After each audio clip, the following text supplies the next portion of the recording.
The NFL trade deadline has officially passed, and the AFC East just got a whole lot more interesting, though not in a way Miami Dolphins fans will love.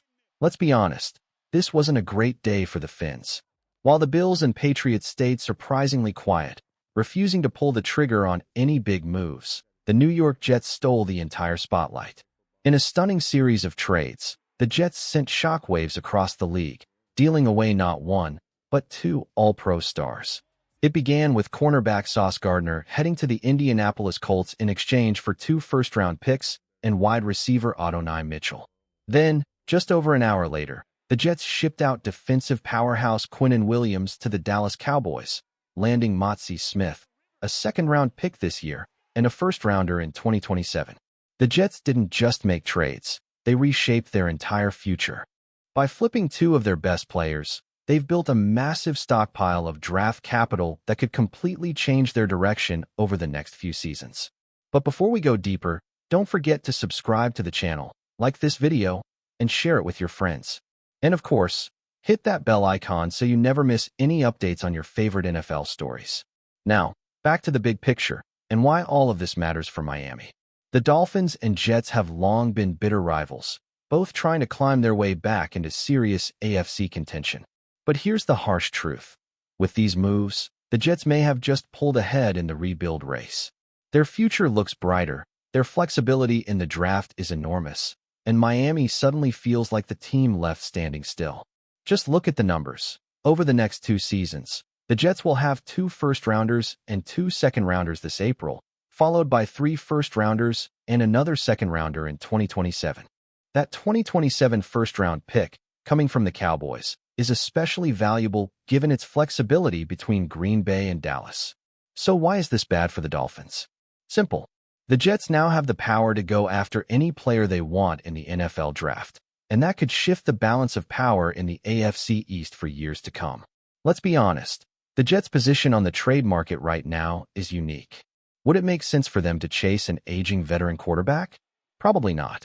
But with all the draft capital they've stockpiled, they now hold the keys to the entire 2025 NFL draft. If the Jets decide they want a specific quarterback, they can go get him. They have the flexibility to move up, move down, or completely reshape their roster through young, elite talent. It's the kind of leverage most teams can only dream about. Think about it. The Colts pick they just acquired will likely fall somewhere in the 20s, while their own could end up in the top 5. Add in that flexible Dallas, Green Bay picks sitting in the mid-teens, and you've got a treasure chest of opportunity. With that much ammunition, the Jets could easily draft their QB1 of the future, someone like Fernando Mendoza, Ty Simpson, or Leonard Sears. Or they could double down on strengthening their trenches with a top-tier edge rusher like Ruben Bain, or an offensive lineman such as Spencer Fano. They even have the freedom to build a young, hungry defense around stars like Downs or Mansour Delane, the very kind of players Miami desperately needs to target. And that's where it really stings for the Dolphins. Because with all these extra picks, the Jets could easily snipe the very prospects Miami has its eye on. If the Dolphins end up drafting inside the top 5, one of those 8 elite players could easily be the one they want, and the Jets have the capital to grab him first. But what truly makes this terrifying for Miami is what's waiting down the line, the year 2027. That's when the Jets' stockpile of 3 first-round picks and an additional second-rounder could finally explode into something dangerous. No, they won't turn everything around in a single season, but give them 2 years of smart drafting, and suddenly, this franchise could become a powerhouse. Imagine this. The Jets select Fernando Mendoza this year, a quarterback who, ironically, grew up a Dolphins fan. And then in 2027, they package their picks to move up for Jeremiah Smith, the projected #1 player in that class, also from South Florida. Also a lifelong Dolphins fan. Just picture that.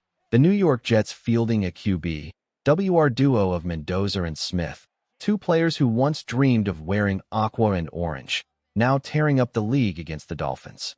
That's the kind of nightmare scenario that keeps Miami fans awake at night. Here's the truth. Right now, the Miami Dolphins and New York Jets are standing on similar ground. Both teams have a mix of young talent and aging veterans. Both know a rebuild is necessary, and both want to create a winning culture the right way. But here's the problem. The Jets are doing it with a massive head start. With 5 first-round picks and 3 second-rounders over the next 2 years, New York has built the kind of draft war chest that can completely reshape a franchise. That's a level of flexibility Miami simply doesn't have right now. And that's what makes this so concerning. So let me ask you, are you worried about the Jets' ability to build a dangerous roster with all this draft capital? Type Y for yes or N for no in the comments below. Now, I can already hear it. They're the Jets. They'll mess it up. They always do. And maybe that's true. Maybe history repeats itself. But if you honestly think that means Miami has nothing to worry about, you're kidding yourself. Because let's not forget, we've been in their exact position before. Back in 2020 and 2021, the Dolphins had a similar mountain of draft picks. 3 first-rounders in 2020, 2 second-rounders that same year, and another pair of firsts and seconds in 2021. The potential was there to build something special. And while Miami hit on some of those selections, Javon Holland, Jalen Phillips, Jalen Waddle, there were also painful misses like Noah Igbinoghene and Liam Eichenberg. In the end, all that draft power didn't translate into playoff success. Miami found some cornerstone pieces, but they never turned that potential into something lasting. And that's the fine line the Jets are walking right now. Having all those picks doesn't guarantee success. It doesn't mean every draft choice will be a home run, but it does give you endless chances to swing, and one great draft class can change everything. At the end of the day, it all comes down to one thing: finding the right quarterback. If Miami had landed Justin Herbert instead of Tua Tagovailoa, who knows how different this entire conversation might be right now. But that's not the point. It's not about rewriting history. It's about recognizing that the Jets now hold the exact kind of opportunity Miami once had, and they just might learn from the Dolphins' mistakes. If the Jets manage to find their true QB, one of the future, and then use all that draft capital to surround him with talent, it's hard not to see the writing on the wall. Miami could quickly find itself slipping into the AFC East doghouse, trailing behind a potential Jets resurgence, Drake May and the Patriots, and of course, Josh Allen's Bills. The outlook for Miami's future becomes cloudy unless they absolutely nail their own quarterback situation. Because in today's NFL, if you don't get that position right, you're just spinning your wheels. Now shifting focus, what's next for the Miami Dolphins themselves?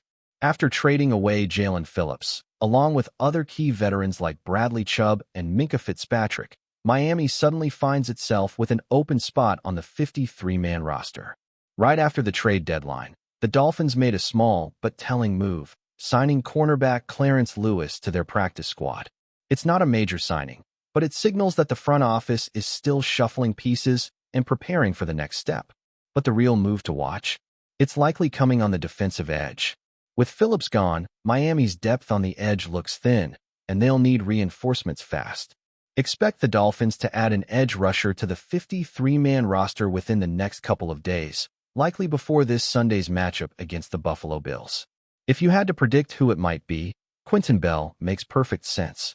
He spent time on Miami's 53-man roster last season, currently sits on their practice squad, and already knows the defensive system inside and out.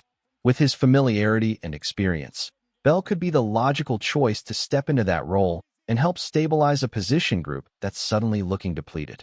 The next few days could quietly define Miami's short-term future, because while the rest of the AFC East is stacking up their assets, the Dolphins can't afford to stand still.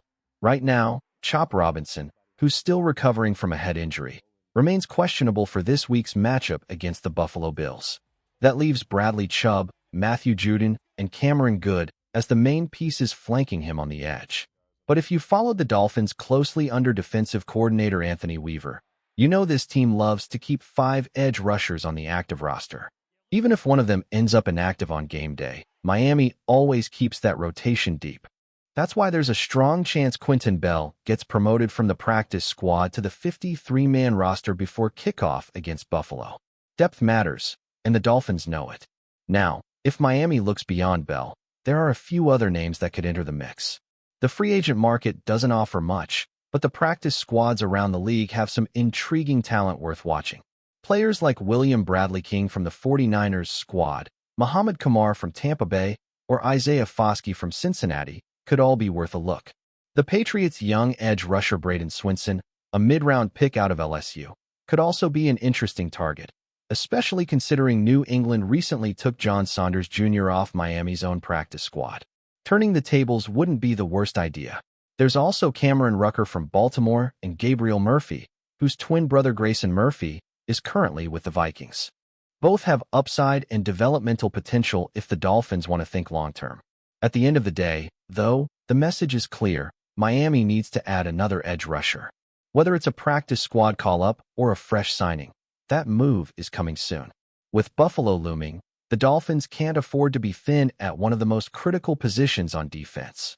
Miami's next roster move could quietly say a lot about how this front office plans to steady the ship after a chaotic trade deadline, and whether they're still ready to fight for control in a division that just keeps getting tougher.